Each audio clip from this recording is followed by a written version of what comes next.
Friends, welcome to channel. അപ്പോൾ നമ്മളൊന്ന് compare ചെയ്യാൻ പോകുന്നത് നമ്മുടെ സാംസങ് S23 അല്ലെങ്കിൽ S24 വിസിസ് OnePlusന്റെ 13R. ഇതെന്ന് വെച്ചാൽ ഈ മൂന്ന് ഫോണുകളും ഓൾമോസ്റ്റ് സിമിലർ റേഞ്ചിൽ വരുന്ന ഒരു ഫോണുകളാണ്. അപ്പോൾ ഞാൻ നിങ്ങൾക്ക് അറിയാം, എൻ്റെ S23 ഉണ്ട്, S24 ഉണ്ട്. തൽക്കാലത്തേക്ക് എൻ്റെ ആ ഫോൺ ഇപ്പോൾ ഇല്ല കേട്ടോ. എന്താ വെച്ചാൽ നിങ്ങൾക്ക് അറിയില്ല, നമ്മളൊന്ന് മാറ്റിക്കൊണ്ടിരിക്കുകയായിരിക്കും. ഇപ്പോൾ ഞാൻ തൽക്കാലം സാംസങ്ങിൻ്റെ ഉപയോഗിക്കുന്ന അൾട്രാ സീരീസ് ആണ്. അപ്പോൾ നോർമൽ S23 എൻ്റെ കയ്യിൽ ഇപ്പോൾ ഇല്ല. അപ്പോൾ പിന്നെ ഞാനിപ്പോൾ അത് ഇപ്പോൾ തൽക്കാലത്തേക്ക് ഞാൻ വേറൊരു ഫോൺ ടെസ്റ്റ് ചെയ്തുകൊണ്ടിരിക്കുന്നത് പിന്നെ നമ്മുടെ OnePlusന്റെ 13R ആണ്. അപ്പോൾ അതാണ് ഇപ്പോൾ കയ്യിലുള്ളത്. അപ്പോൾ ഞാൻ നോക്കിയപ്പോൾ ഓൾമോസ്റ്റ് സിമിലർ റേഞ്ചിലാണ് നമുക്ക് ഈ സാധനം കിട്ടുക. അപ്പോൾ S23 ഇപ്പോൾ നമുക്ക് ഓൾമോസ്റ്റ് ഒരു 50 റേഞ്ചിലൊക്കെ ഫ്ലിപ്കാർട്ടിൽ അവൈലബിൾ ആണ്. S24 നോക്കി കഴിഞ്ഞാലും 56 രൂപ 57 രൂപയ്ക്ക് നമുക്ക് ആമസോണിലൊക്കെ അവൈലബിൾ ആണ്. നമ്മുടെ 13R OnePlus 13Rന്റെ കാര്യം നോക്കിക്കഴിഞ്ഞാൽ നമുക്ക് ബേസ് വേരിയന്റ് തന്നെ ഒരു 42 വിത്ത് കാർഡ് ഓഫറൊക്കെ നമുക്കൊരു 40 രൂപയ്ക്കൊക്കെ നമുക്ക് അവൈലബിൾ ആണ്. അപ്പോൾ ഓൾമോസ്റ്റ് സിമിലർ റേഞ്ച് എന്നൊക്കെ വേണമെങ്കിൽ പറയാം. അപ്പോൾ ഈ രണ്ട് മൂന്ന് ഫോണുകളിൽ നിങ്ങൾക്ക് ഏത് ഫോണാണ് ബെസ്റ്റ്? പ്രത്യേകിച്ച് നമ്മുടെ ഈ 2025 ഓൾമോസ്റ്റ് പകുതി ആവാറായല്ലോ. അപ്പോൾ 2025 നമ്മൾ ഏത് ഫോണാണ് എടുക്കേണ്ടതെന്നാണ് നമ്മൾ നോക്കാൻ പോകുന്നത്. അപ്പോൾ നമ്മുടെ വീഡിയോ ആദ്യമായിട്ട് കാണാനാണെങ്കിൽ എൻ്റെ പേര് അജയ്, ഞാനൊരു ഫൈനാൻഷ്യൽ അനലിസ്റ്റ് ആണ്. നമ്മൾ ടെക്കിലും ഫിനാൻസിലും എക്സ്പീരിയൻസിലാണ് ക്വാളിഫൈഡ് ഉണ്ട്. നമ്മൾ സ്മാർട്ട് ഫോൺ ആർക്കിടെക്ചർ ഫീൽഡിലൊക്കെ വർക്ക് ചെയ്തിട്ടുള്ളതാണ്, MNC കമ്പനീസിലൊക്കെ വർക്ക് ചെയ്തിട്ടുള്ളതാണ്. അപ്പോൾ നിങ്ങൾക്ക് നമ്മുടെ എന്തെങ്കിലും സംശയങ്ങൾ അല്ലെങ്കിൽ എൻ്റെ കമൻറ്റ് ചെയ്താൽ മതി, നമ്മളെല്ലാ കമൻറ്റും റിപ്ലൈ ചെയ്യുന്നതാണ്. അതുപോലെ തന്നെ ഇൻസ്റ്റാഗ്രാം പേജിൽ അവൈലബിൾ ആണ്, നിങ്ങൾക്ക് അതിലും വേണമെങ്കിൽ മെസ്സേജ് ചെയ്യാം, പേജ് ഫോളോ ചെയ്താൽ മതി, ഡിസ്ക്രിപ്ഷനിൽ ലിങ്ക് അതിനോട് കൊടുത്തിട്ടാണ്. അപ്പോൾ നമ്മൾ കമ്പയർ ചെയ്യാൻ പോകുന്നത് പ്യുവർലി S23 അല്ലെങ്കിൽ S24 ആക്കാം. ഞാൻ ആക്ച്വലി ഈ കാര്യത്തിൽ ഞാൻ ഹൈലി റെക്കമെൻഡ് ചെയ്യുന്നത് നമ്മുടെ OnePlus 13R തന്നെയാണ്. പക്ഷേ ഡയറക്റ്റ്ലി കമ്പയർ ചെയ്യുമ്പോൾ നമ്മുടെ S23 അല്ലെങ്കിൽ S24 കുറച്ച് നല്ല അത്യാവശ്യം ഇമ്പ്രൂവ് ആയിട്ട് നിൽക്കുന്നത് നമ്മുടെ ക്യാമറ ഡിപ്പാർട്ട്മെന്റിലാണ്. നമ്മുടെ S13Rനായിട്ടും കുറച്ചുകൂടി നല്ലോണം ഇമ്പ്രൂവ് ആയിട്ട് നിൽക്കുന്നത്. ബാക്കി എല്ലാ ഡിപ്പാർട്ട്മെന്റിലും OnePlus 13R തന്നെയാണ് എന്തുകൊണ്ടും ബെറ്റർ, ഇൻക്ലൂഡിങ് പ്രൊസസ്സർ അടക്കം. അപ്പോൾ 13R ആക്ച്വലി ഇപ്പോൾ അവർ കുറേ അപ്ഡേറ്റ്സും കാര്യങ്ങളൊക്കെ വരുന്നുണ്ട്. അപ്പോൾ ക്യാമറ ഇമ്പ്രൂവ്മെന്റ് വന്നുകൊണ്ടിരിക്കുന്നുണ്ട് കേട്ടോ. അപ്പോൾ ഇത് ഇനീഷ്യലി ഇറങ്ങിയ ക്യാമറ ക്വാളിറ്റി അല്ല, ഇപ്പോൾ കുറച്ചുകൂടി ഇമ്പ്രൂവ് ആയിട്ടുണ്ട്. അപ്പോൾ നിങ്ങളൊരു ആവറേജ് ഒരു ഓവറോൾ ഫോണാണ് നിങ്ങൾ നോക്കുന്നതെങ്കിൽ എന്തുകൊണ്ടും ബെറ്റർ 13R വാങ്ങിക്കുന്നത് തന്നെ ആയിരിക്കും. ഞാൻ S23 സീരീസ് ഇപ്പോൾ എന്തായാലും വാങ്ങിക്കാൻ തീരെ റെക്കമെൻഡ് ചെയ്യില്ല. എന്ന് വെച്ചാൽ പഴയ ഫോണായി S25, നമ്മുടെ 2025 പകുതി ആവാറായി. ഇപ്പോൾ S23 സീരീസ് ഞാൻ തീരെ വാങ്ങിക്കാൻ റെക്കമെൻഡ് ചെയ്യില്ല. നിങ്ങൾക്ക് അതിലും വേദം ഇപ്പോൾ സാംസങ് തന്നെ വേണമെന്നുണ്ടെങ്കിൽ S24 സീരീസ് വാങ്ങിക്കാം. ആമസോണിലൊക്കെ 56-57 രൂപയ്ക്ക് വിത്തൗട്ട് കാർഡ് ഓഫർ തന്നെ ഇപ്പോൾ അവൈലബിൾ ആണ്. അപ്പോൾ ഓൾമോസ്റ്റ് നോക്കി കഴിഞ്ഞാൽ 52-53 രൂപയ്ക്ക് നിങ്ങൾക്ക് കയ്യിൽ കിട്ടും. 256 GB വരെ കിട്ടുന്നുണ്ട് ആ റേഞ്ചിൽ. അപ്പോൾ ഞാൻ എന്തായാലും അത് കൊടുക്കാം, ഡിസ്ക്രിപ്ഷനിൽ കൊടുക്കാം, ബെസ്റ്റ് ബൈ ലിങ്ക് ഞാൻ താഴെ കൊടുക്കാം ആരെങ്കിലും ഇൻട്രസ്റ്റ് ഉണ്ടെങ്കിൽ. അല്ലാത്ത പക്ഷം നിങ്ങൾ 13Rലേക്ക് തന്നെ പോയാൽ മതി. എന്ന് വെച്ചാൽ പ്രൊസസ്സർ ആയിക്കോട്ടെ, ബാറ്ററി പെർഫോമൻസ് ആയിക്കോട്ടെ, ബാറ്ററി ചാർജിങ് ആയിക്കോട്ടെ, ബിൽഡ് ക്വാളിറ്റി ഓൾമോസ്റ്റ് ഈക്വൽ എന്ന് പറയാം. ഓൾമോസ്റ്റ് ഈക്വൽ എന്ന് വേണമെങ്കിൽ പറയാം. രണ്ട് സൈഡും ബാക്ക് തന്നെയാണ്. പക്ഷേ ഇതിൽ നമുക്ക് മറ്റേ നമ്മുടെ S24ലും S23 നമുക്ക് വിക്ടസ് 2 ആണ് കിട്ടുന്നത്. പക്ഷേ ഇതിൽ നമുക്ക് 7i എന്ന് പറഞ്ഞ സാധനം കിട്ടുന്നത്. അത് പോട്ടെ, അതല്ലാത്ത പക്ഷം ബാക്കിയെല്ലാം ഓൾമോസ്റ്റ് സിമിലർ എന്ന് തന്നെ വേണമെങ്കിൽ പറയാം. സ്ക്രീൻ കുറച്ചും കൂടി ഈ പ്രൊട്ടക്ഷൻ അല്ലാത്ത പക്ഷം കുറച്ചുകൂടി ബെറ്റർ എനിക്ക് തോന്നുന്നത് നമ്മുടെ 13Rന്റെ സ്ക്രീൻ ആയിരിക്കും. കുറച്ചുകൂടി വ്യൂയിങ് എക്സ്പീരിയൻസും എന്ന് വെച്ചാൽ കുറച്ച് വലുതാണ് സാധനം.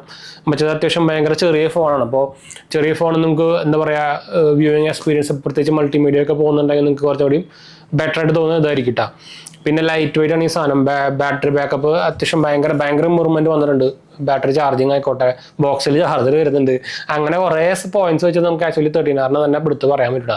പറയുമ്പോൾ നിങ്ങൾക്ക് വേറൊരു കമ്പാരിസൺ വരിക നമ്മുടെ One UI 7ഉം അതുപോലെ തന്നെ നമ്മുടെ OxygenOS 15 ആയിരിക്കും. അപ്പോൾ എന്തുകൊണ്ടും ബെറ്റർ One UI 7 തന്നെയാണ്. പക്ഷേ അതിൻ്റെ കുറച്ച് ജസ്റ്റ് താഴെയിട്ട് നമുക്ക് വേണമെങ്കിൽ OxygenOSനെ വെക്കാട്ടോ. എന്ന് വെച്ചാൽ ഓൾമോസ്റ്റ് എല്ലാ എന്താ പറയുക ഫീച്ചേഴ്സും അതുപോലെ തന്നെ പെർഫോമൻസ് വൈസ് ആയാലും ആനിമേഷൻ വൈസ് ആയാലും എല്ലാം നമുക്ക് കട്ട തന്നെ കിട്ടുന്നുണ്ട്. പക്ഷേ ബെറ്റർ One UI 7 തന്നെയാണ്. സ്റ്റേബിൾ വേർഷൻ എന്തായാലും ഇപ്പോൾ നിങ്ങൾക്ക് വരും. S24 സീരീസിൽ ഇപ്പോൾ 7ാം തീയതി വരും. S23 ആണ് എടുക്കുന്നതെങ്കിൽ നിങ്ങൾക്ക് ഓൾമോസ്റ്റ് ഏപ്രിൽ പകുതിയിലും വരും. അപ്പോൾ സ്റ്റേബിൾ വേർഷൻ ഇപ്പോൾ കിട്ടും. അപ്പോൾ ഓൾമോസ്റ്റ് ഈക്വൽ ആയിരിക്കും. അപ്പോൾ പിന്നെ നമുക്ക് റാം ഇതിൽ കൂടുതൽ കിട്ടും. 13Rൽ മിനിമം നമുക്ക് 12 GB വരുന്നുണ്ട്, മറ്റേ നമുക്ക് 8 GB കിട്ടുള്ളൂ. അപ്പോൾ അതൊരു ഡൗൺഗ്രേഡ് ആണ്. പിന്നെ നമുക്ക് എന്താ പറയുക, നമ്മുടെ മെമ്മറിയുടെ വേർഷൻ നമുക്ക് ഇതിൽ ലേറ്റസ്റ്റ് ആയി കിട്ടുന്നത്. മറ്റേ നമുക്ക് 3.1 ആണ് തോന്നുന്നുണ്ട്, 3.1 SSD S24ൽ. നമ്മുടെ ഒരു മിനിറ്റ് ഞാൻ ഒന്ന് ക്ലാരിഫൈ ചെയ്യട്ടെ കേട്ടോ. അതന്നെ S23 3.1 ആണ്, S24 ആകുമ്പോൾ നമുക്ക് 4 കിട്ടുന്നുണ്ട് UFS. അപ്പോൾ അതിൽ നമുക്ക് പ്രൈസ് കുറഞ്ഞിട്ട് നമുക്ക് 13R ഇതൊക്കെ കിട്ടുന്നുണ്ടല്ലോ. അപ്പോൾ പിന്നെ ക്യാമറ സെൻസേഴ്സിൻ്റെ സ്പെക്സ് ആയിക്കോട്ടെ എല്ലാം നമുക്ക് 13R തന്നെയാണ് ബെറ്റർ കിട്ടുന്നത്. അപ്പോൾ ഓൾമോസ്റ്റ് നോക്കിക്കഴിഞ്ഞാൽ പ്രത്യേകിച്ച് നിങ്ങളൊരു ലോങ് ടേമിനൊക്കെ ഭയങ്കര ഹൈലൈറ്റഡ് ആയിട്ട് സംഭവം ഉണ്ട്. നമുക്ക് 13R ഗ്രീൻ ലൈൻ ഇഷ്യൂവിന് ലൈഫ് ടൈം ഫ്രീ വാറണ്ടി ഉണ്ട്. ഇതാകുമ്പോൾ നമുക്ക് 1 ഇയർ കഴിഞ്ഞ് കഴിഞ്ഞാൽ തന്നെ പേടിച്ച് അല്ലെങ്കിൽ നിങ്ങൾ എക്സ്റ്റൻഡ് വാറണ്ടി എടുക്കേണ്ടി വരും. അപ്പോൾ അങ്ങനത്തെ കുറച്ച് പ്രശ്നവും നമുക്കിവിടെ കിട്ടുന്നുണ്ട്. നമുക്ക് OnePlusലായാലും നമുക്ക് കറക്റ്റ് നമ്മുടെ സാംസങ്ങിൽ വരുന്ന പോലെ തന്നെ എല്ലാ മാസവും നമുക്ക് അപ്ഡേറ്റും കാര്യങ്ങളൊക്കെ വരുന്നുണ്ട്. അപ്പോൾ അതിനൊന്നും ഇഷ്യൂസ് കാര്യങ്ങളൊന്നും ഇല്ല. പിന്നെ OnePlusൻ്റെ കാര്യം പറയുകയാണെങ്കിൽ നിങ്ങൾക്ക് വേണമെങ്കിൽ ഇതുപോലെ നമുക്ക് അവരുടെ തന്നെ OnePlusൻ്റെ എന്താ പറയുക TWS ഒക്കെ വാങ്ങിച്ചു കഴിഞ്ഞാൽ നിങ്ങൾക്ക് കുറച്ചുകൂടി കമ്പാറ്റബിലിറ്റി മാത്രമല്ല സൗണ്ട് ക്വാളിറ്റിയും കുറച്ചുകൂടി ബെറ്റർ ആയിട്ട് കിട്ടും. OnePlus 3D സൗണ്ട് കാര്യങ്ങളൊക്കെ ആയിട്ട് സാംസങ്ങിന് നമുക്ക് അത് വാങ്ങിക്കുകയാണെങ്കിൽ അത്യാവശ്യം പ്രൈസ് കൊടുക്കണം. പ്രത്യേകിച്ച് പുതിയ TWS വന്നേക്കുന്നത് 18-17 രൂപയ്ക്കാണ്. അപ്പോൾ കമ്പാരിറ്റീവ്ലി ഭയങ്കര കൂടുതലാണ്. ഇതിൻ്റെയും ഒരു പ്രൊവേഷൻ ഉണ്ട്, എന്നാലും സാംസങ്ങിൻ്റെ ആ റേഞ്ച് വരുന്നില്ല. 10-11 രൂപയ്ക്ക് നമുക്ക് ഓഫർ അടക്കം കഴിഞ്ഞ് കിട്ടും. ഇതായാലും പക്ഷേ ബെറ്റർ സാധനം തന്നെയാണ്. OnePlus Buds 3 ആണ്, 3 Proനാണ് ഞാൻ 10-11 രൂപ പറയുന്നത്. ഇതാകുമ്പോൾ നമുക്ക് ഓൾമോസ്റ്റ് ഒരു 4-5-6 റേഞ്ചിലേക്ക് കിട്ടും കേട്ടോ. ഓൾറെഡി ഇതിൻ്റെ വീഡിയോ ഉണ്ടാകുന്നു, വളരെ പോയി കണ്ടുനോക്കുക. One of the best TWS under 5000 എന്നാണ് ഞാൻ പറയുന്നത് കേട്ടോ. അപ്പോൾ ഇതാണ് നമ്മുടെ ഒരു ക്വിക്ക് കമ്പാരിസൺ, പ്രാക്ടിക്കൽ കമ്പാരിസൺ ആണ്. നമ്മൾ സ്പെക്സും കാര്യങ്ങളൊന്നും വെച്ചിട്ട് കമ്പയർ ചെയ്തിരിക്കുന്നതല്ല, യൂസേജ് എടുത്തിട്ട് യൂസ് ചെയ്തിട്ട് നോക്കിയിട്ട് ഉള്ളൊരു പ്രാക്ടിക്കൽ കമ്പാരിസൺ ആണ് കേട്ടോ. അപ്പോൾ S23 ആരെയും പ്രത്യേകിച്ച് സെക്കൻഡ്സ് ഒന്നും നിങ്ങൾ വാങ്ങിക്കാൻ പോകണമെന്ന് വെച്ചാൽ ഔട്ട് ഓഫ് വാറണ്ടി ആണെങ്കിൽ ഇപ്പോൾ ഭയങ്കര ഇഷ്യൂസ് ആണ്. നിങ്ങൾ ഓൾറെഡി കണ്ടിട്ടുണ്ടായിരിക്കും നമ്മുടെ S23 സീരീസുകൾക്ക് ഇഷ്ടം പോലെ ഗ്രീൻ ലൈൻ ഇഷ്യൂസ് വന്നിട്ടുണ്ട്. അപ്പോൾ ഒരിക്കലും ഞാൻ തീരെ റെക്കമെൻഡ് ചെയ്യില്ല സെക്കൻഡ് ഹാൻഡ് S23 സീരീസ് ഫോണുകൾ വാങ്ങിക്കാൻ, പ്രത്യേകിച്ച് ഫോൺ ഔട്ട് ഓഫ് വാറണ്ടി ആണെങ്കിൽ. പിന്നെ അത് മാത്രമല്ല ബില്ല് നിർബന്ധമാണ്. നിങ്ങൾക്ക് ഇതുപോലെ തന്നെ ഗ്രീൻ ലൈൻ ഇഷ്യൂ വന്നു കഴിഞ്ഞാൽ തന്നെ അത് നിങ്ങൾക്ക് ഫ്രീ ആയിട്ട് റീപ്ലേസ്മെന്റ് കാര്യങ്ങളൊക്കെ പോയി കഴിഞ്ഞാൽ തന്നെ അതിന് ബില്ല് നിർബന്ധമാണ്, ഇൻവോയ്സ്. അപ്പോൾ അത് വാങ്ങിച്ചു വെക്കാൻ അല്ലെങ്കിൽ എടുത്തു വെക്കാൻ മറക്കണ്ട. അപ്പോൾ ഓൺലൈൻ ആമസോണിനും അല്ലെങ്കിൽ സാംസങ് സ്റ്റോറിനോ അല്ലെങ്കിൽ ഫ്ലിപ്കാർട്ടിനൊക്കെ വാങ്ങിച്ചാൽ നമുക്ക് പിന്നെ ബില്ലായി തന്നെ എപ്പോൾ വേണമെങ്കിൽ കിട്ടും. അല്ലാത്ത പക്ഷം നിങ്ങൾക്ക് ബില്ലില്ലെങ്കിൽ പണി കിട്ടും, അതിന് കിട്ടില്ല.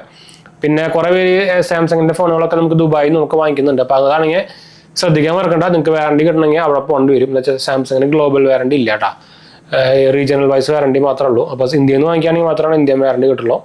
UAE അല്ലെങ്കിൽ ഇപ്പോൾ അറബ് കൺട്രീസിൽ നിന്ന് വാങ്ങിക്കുകയാണെങ്കിൽ അവിടേക്ക് പോകേണ്ടി വരും. വാങ്ങിച്ച സ്ഥലത്ത് നിന്ന് തന്നെ പോകേണ്ടി വരും വാറണ്ടി കിട്ടാൻ കേട്ടോ. അത് ഞാൻ ജസ്റ്റ് സ്പെസിഫൈ ചെയ്തിട്ടുള്ളൂ. അപ്പോൾ നമുക്ക് എന്തായാലും വൈൻഡപ്പ് ചെയ്യാം. അടുത്ത വീഡിയോ കാണാം.